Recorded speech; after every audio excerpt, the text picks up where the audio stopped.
লা ইলাহা ইল্লাল্লাহু মুহাম্মাদুর রাসূলুল্লাহ সাল্লাল্লাহু আলাইহি ওয়াসাল্লাম।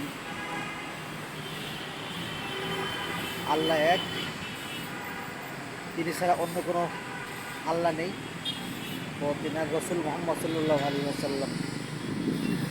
এটা হলো আমাদের মুসলমানদের কালেমা। যে ব্যক্তি কলেমা একবার পাঠ করিবে সে অবশ্যই জান্নাতে প্রবেশ করিবে। আর কলেমা মুসলমান কেন, যে ধর্মের লোক পাঠ করে এবং এক আল্লাহর উপরে বিশ্বাস রাখে সে অবশ্যই জান্নাতে প্রবেশ করিবে। তবে তার পৃথিবীর কিছু কৃতকর্ম আছে, মানে কৃতকর্ম ভোগ করে সে জান্নাতে প্রবেশ করিবে। অর্থাৎ জাহান্নামে যাওয়ার পরে অবশ্যই জান্নাতে যাবে তারা মুসলমান। এটা খুশি কথা, পবিত্র কোরআনের কথা, আল্লাহর কথা।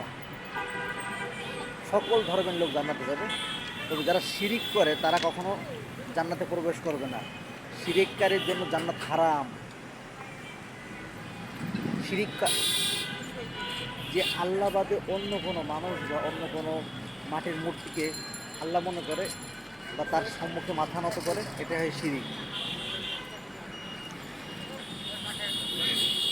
অর্থাৎ আমরা কখনো শিরিক করব না।